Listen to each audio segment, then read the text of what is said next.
Well, hello everyone and welcome back to our afternoon session. Our first session is about adding professional value, and part of the question that Graham raised this morning about when is it art and what do you know about art and artistic and creative values. And we're joined by David G. Croft, who is television director and head of television at National Film and Television School, by in the middle Tony Clark, who is head of MFA Theatre Directing at E15 Drama School, and by David Crossman, who's a freelance lecturer in television production. And I wanted to start by asking David Croft, you've worked on numerous types of shoots and so on, including the Crystal Maze and Live 8 from Edinburgh, Shooting Stars, lots of interesting big stuff. Yeah. So what do you think is, is something that, where you would say that there's a more light-hearted way of looking at all this? Because I think after lunch we need something a bit light-hearted. You want me to tell a funny story? Well, I hope it's funny. Well, so do I. I joined, I went to the Royal College of Art and did their film and television production degree. It was 3 years. I spent most of my time in the cutting room there because I thought the best way to learn to be a director was to watch people edit and look at as many rushes as I could. And as a result of that, I managed to do that thing which was get into the industry. Now, in those days, you needed an ACTT ticket, but I managed to sneak in as an assistant film editor, and it was fantastic training. All the while I was applying to the BBC, and the Beeb ran a very prestigious training course called the Trainee Assistant Producer Scheme. I got in on that. The first program that I was assigned to, it was a brand new program.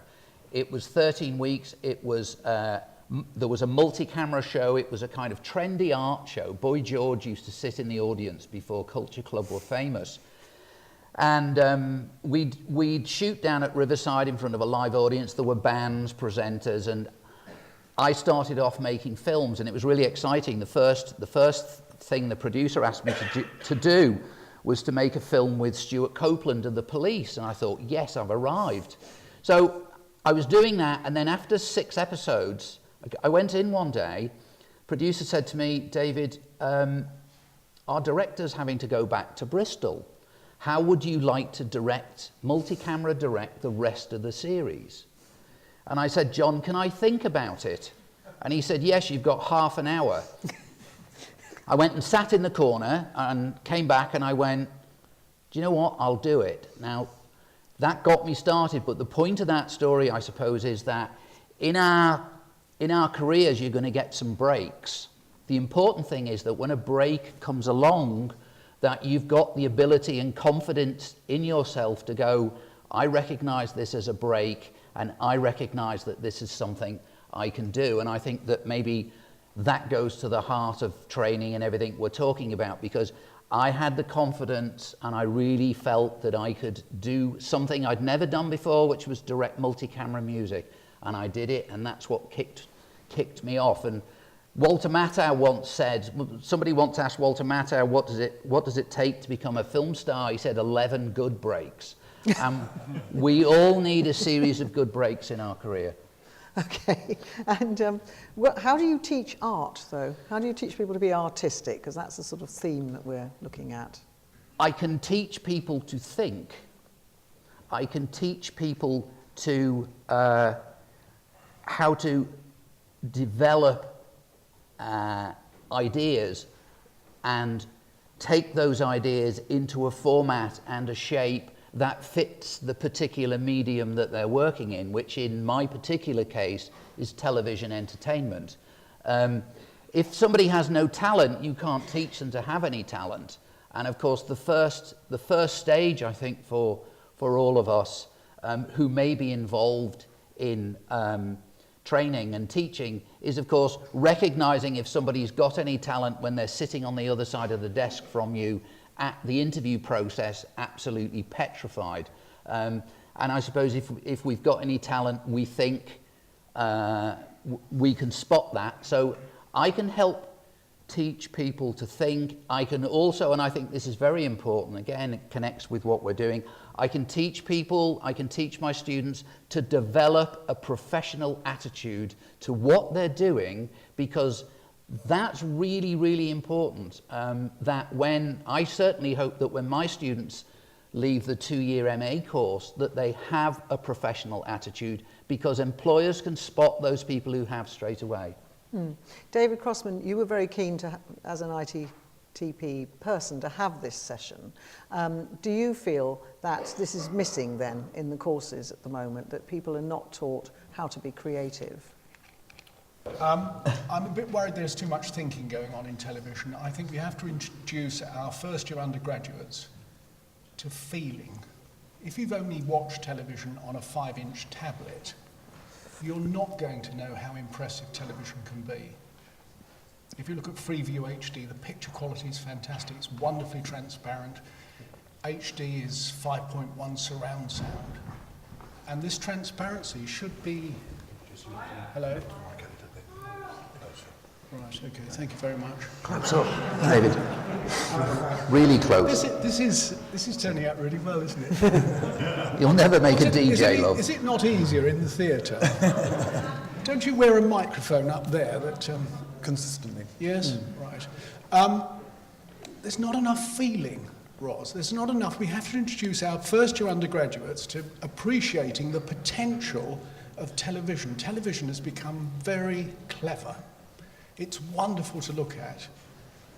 But a young person, a 19-year-old, they need to relate to it. They need to feel it. They need to understand it. They need to hear music. So what sort of practical steps do you think that universities, what sort of things should they put in the courses then? In the first few weeks, that's where you turn a secondary school child into a first-year undergraduate adult, where they take responsibility for the rest of their life, the rest of their learning. And I ask students in the first week, why are you here? And they go, I said, well, you don't have to be here because it's not the law that you have to be here. You had to go to school, you don't have to be here on this course. What is it about this course that touches you? What is it that attracts you? What is it about television? You do watch television, do you? And the whole aspect of what we have, wonderful transparency in our cameras these days, wonderful clear 5.1 surround sound. We have to demonstrate to our young people, isn't this exciting? Isn't this beautiful? Isn't this transparent? And then develop a respect for the performers, the actors, and understand what they have to do before they come into a studio. It's called rehearsal. It's called, they know their lines. They know what they're doing. They're being professional. And then we photograph them, and then an audience laughs.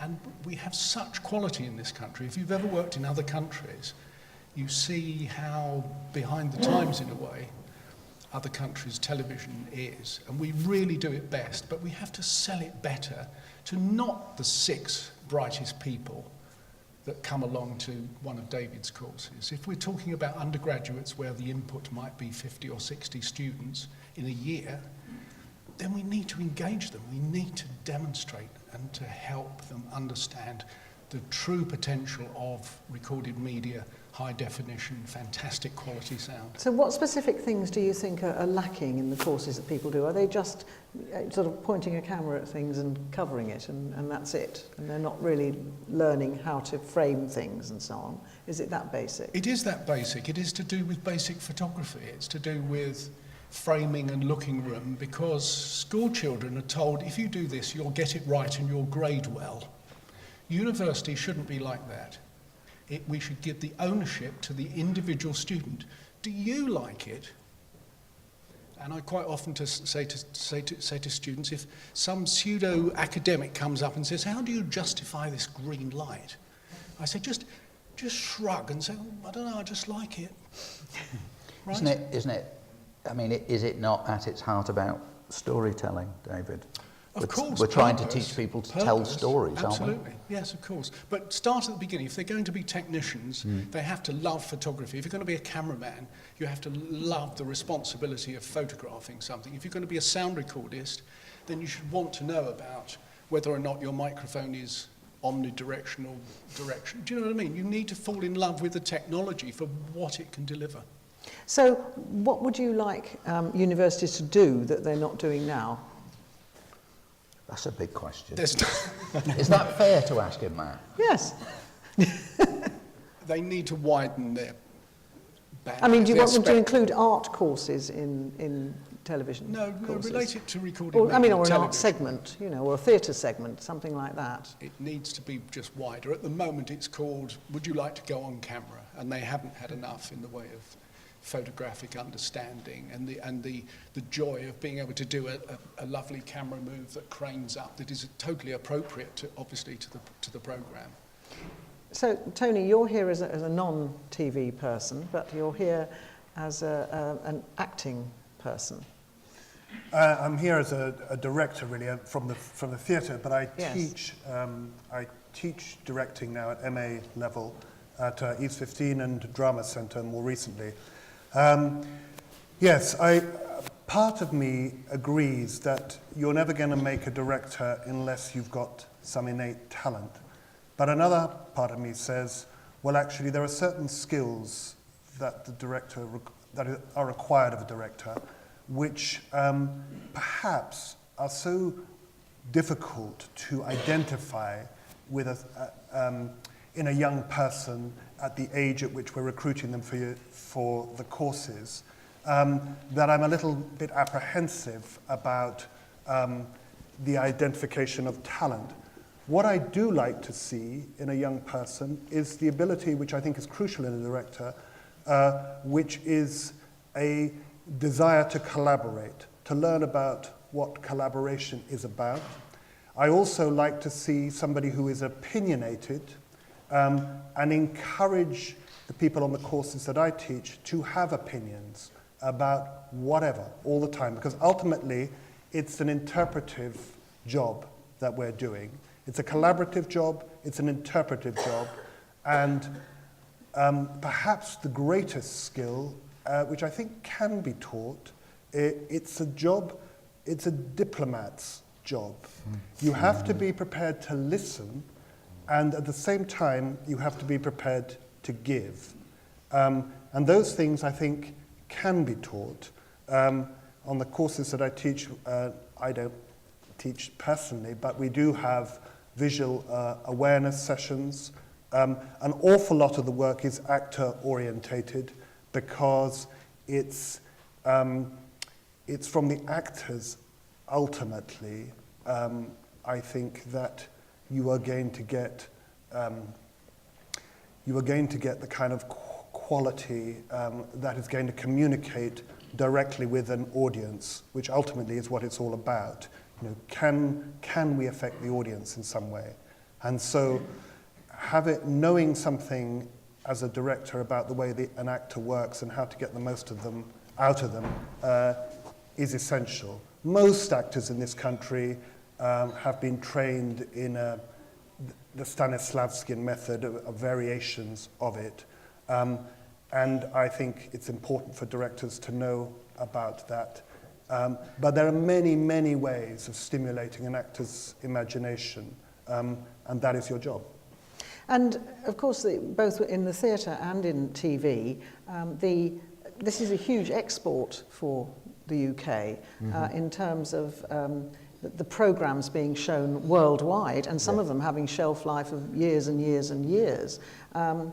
And this, of course, is extremely valuable.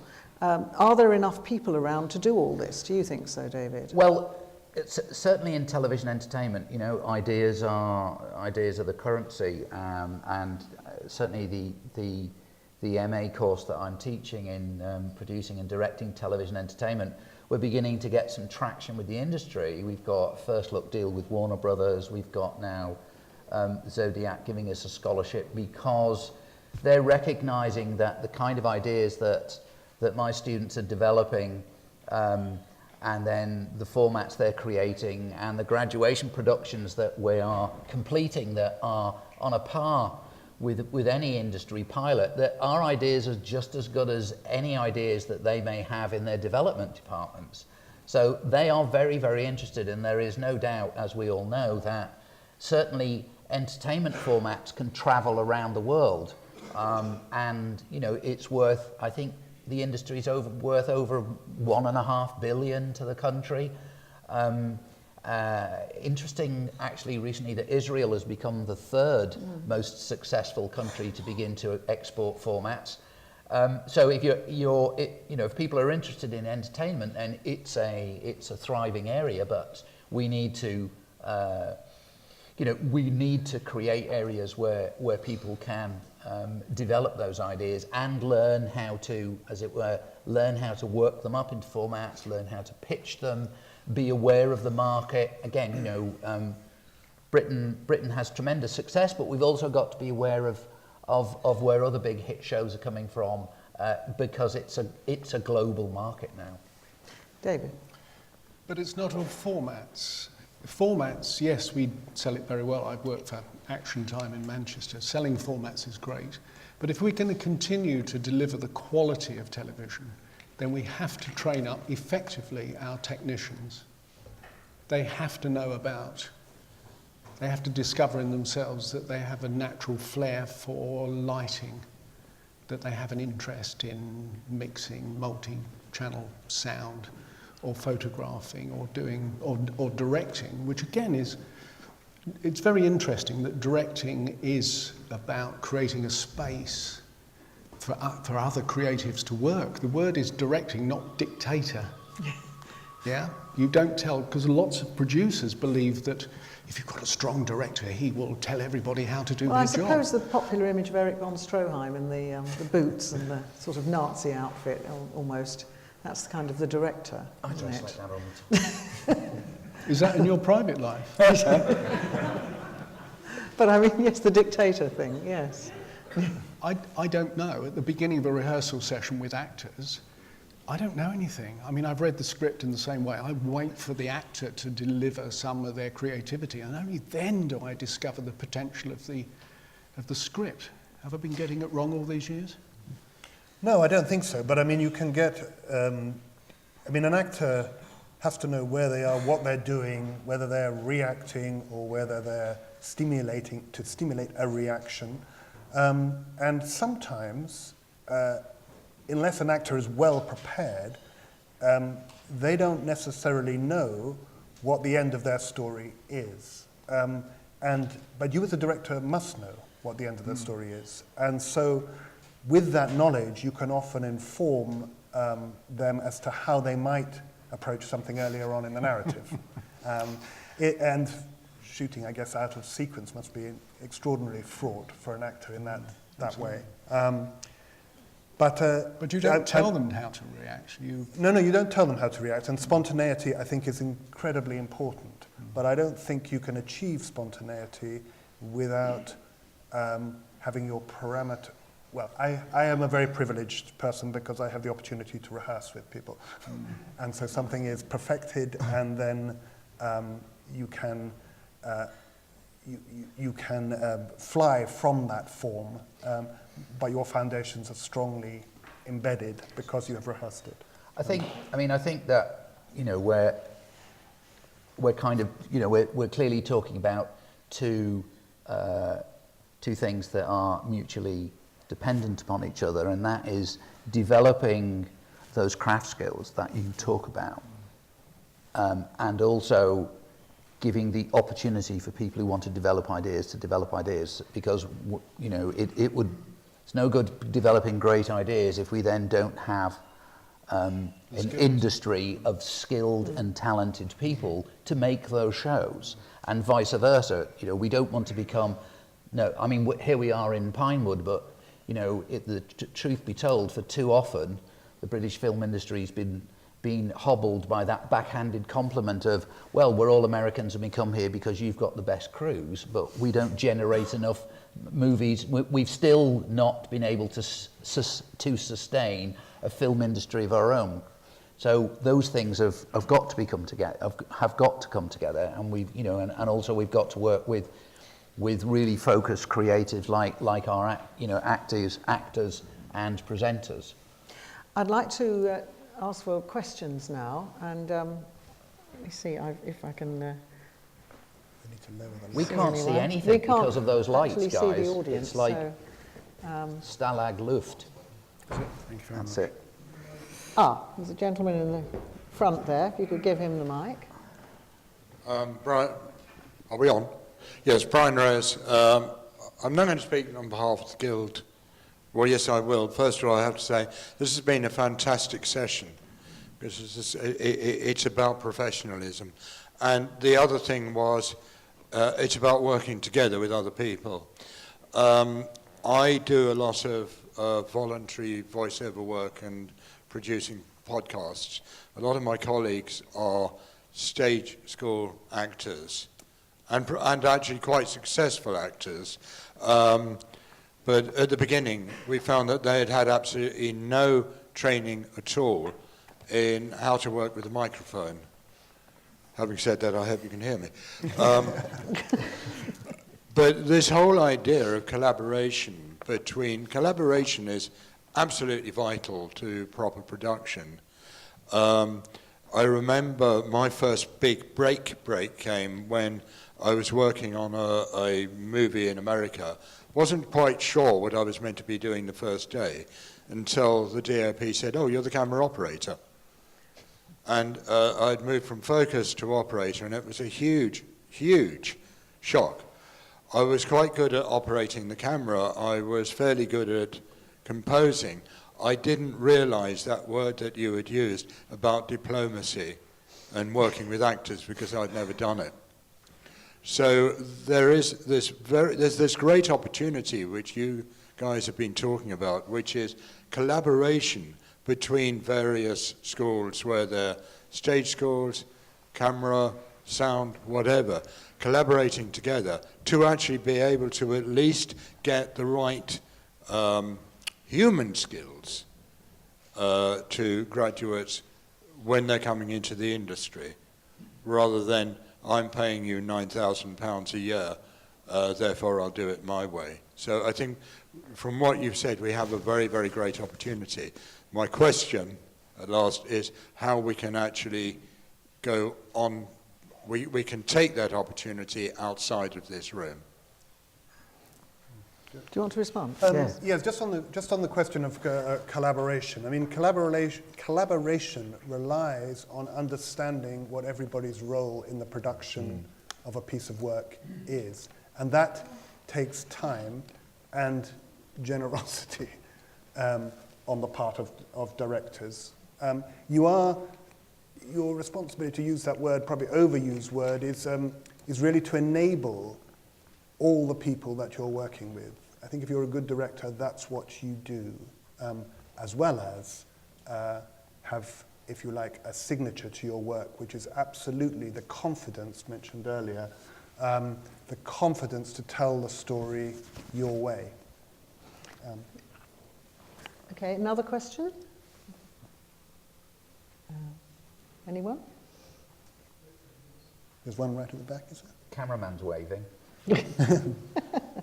I can't actually see if There we there's... go, he's got it. Hello. This may be a bit out of touch because I am, as you see, a cameraman and a lighting rigger, but I thought I'd give an interesting perspective on this because I'm a second year undergraduate student myself. And one of the things that you've brought up, and I would like to sort of probe further, is I feel in a lot of the industry today, there's a lot of pressure for us to learn technical skills like camera work, lighting, sound, but there's not much put on the creativity. I want to be a director, and at times I feel quashed from doing that creativity. So what do you propose would be a good way of changing courses to incorporate more of that creativity for those of us that don't necessarily just want to be a technician? I can answer this. David? Okay, couple of things. Yes, in the course of my time, I meet, lots of students from other institutions and people who are not connected, and they say, I want to go in TV. And I always say, what do you want to do? And they go, I want to be in production. At which point my heart sinks. And my stock answer is, well, look, go away, first of all, and figure out what you want to do. Okay? Never say to somebody in the television industry, I want to be in production. So well done, young man, you want to direct. Now, but I'm not going to give you a lot of sympathy, because when I was your age, back in the days of black and white, I couldn't make a film because A, I couldn't afford to hire a camera, B, I couldn't afford the 16mm film, C, I couldn't afford the processing, and D, I had nowhere to cut it, let alone post-production. See, look what I've got here. See this? See that? I can make a film on that. I've got an edit software on that, right? And you've got all of this stuff. You want to be a director? Make some films, okay? That's what you do. You guys, your generation, you've got Final Cut Pro on your laptops. You've got £200 cameras you can buy at Dixon's. It's all there, okay? If you want to be a director, go and shoot stuff. Start making 30-second films. Film your mum making breakfast and work on up, right? You can create yourself a showreel, because seriously, nothing's changed. If you want to be successful in the television industry, you have to be focused and you have to go for it. Nobody's going to rush up and say, please come and do this. Please come and work for my production. You look cute, I'll give you a job. You look talented, you've got to do it yourself, okay? So make some films, young man. You got a mic? But not everybody wants to be a director. He does, but you're absolutely right. David, what would you say then for, again, how can young people wanting to come in, how can they also circumnavigate the system? How can they, if they're interested in camera, sound, lighting, what can they do to supplement what they're doing at university if they not feel they're getting enough? The first thing they have to understand, between their, for want of another term, their secondary education, where they're taught that democracy is everything and everybody can discuss everything, right? That's not the way that any industry works. It's hierarchical. And there are people that need to be given the confidence. If you want to direct, why don't you try it? Bubble up. And there are people that will tell you, like people that never want to act, I don't want to be in the bright lights. I never want to be a director. I'm just a photographer. I just want to photograph beautiful things. And that's what should happen in the first year of an undergraduate course, where young people, 19-year-olds, discover where they fit. And then you'll get, because directing is leadership. Directing is going, okay, I'm going to represent the audience. I'm going to tell a story to the audience, and I'm going to use all these talented colleagues around me, and you're good on camera. Do you want to operate camera? You love lighting, why don't you? And bit by bit they discover who they are and then firm up in their aspirations. And that's what, for me, first year undergraduate courses don't do at the moment. So they don't do enough teamwork, it's too much individual skills. And they need to understand the structure, the hierarchy of production, because that's really the only way. I taught at a college where a boom operator said at the end, after the director said cut, the boom operator said, I didn't like the way she said that. And I said, frankly, none of us are interested. Because you're not, because it's the director's job, and they couldn't differentiate. They thought they could all just discuss everything all of the time, and that's not the way that things work. Okay, we got another question. Gentleman there. Shall I just shout? Yeah. Oh, no, here you go. Sorry, it's me again. Introduce yourself. Sorry, John Butler. It's very interesting listening to the panel give us their reminiscences and indicating ways into the future. But I think we should be looking a little bit more critically at the value-added aspect, because that's what the session's about. What we don't seem to be highlighting is how the universities and the colleges, through the courses that they run, can bring out people, graduates, who can add value to the productions that they're going to be working on. Now, it makes good financial sense for any commercial organisation that's making programmes to use people who intimately understand the mechanics, the grammar of making, whether it's an advert, a documentary, a drama, or whatever. And so the first thing, surely, that the industry is looking for, that you three guys up there are looking for, is that when people are coming in at the entry level, that's an expression I've not heard until today, but that's the buzzword. When people come in at the entry level, that rather than be a drain on the resource of making whatever the program is, that they can actually add value to it. So it's the basic education that puts them in that position. We seem to be concentrating, I'm not sure why, but we seem to be concentrating on camera operators today. I'll carry on in that vein. That if somebody who is a lighting cameraman fully understands and empathises with what a director is trying to produce, then they will short-circuit so much time, effort and energy. And that means great savings to the production budget. That if a director is trying to get over a feeling, not very good, claustrophobia, is that what, you know? If someone is trying to get over a feeling of a claustrophobic scene, then the choice of lens can be absolutely critical to achieve that, because it means the camera will have to go way back there, and the end shot is very compressed because of where the camera has positioned itself and has had to use a long lens.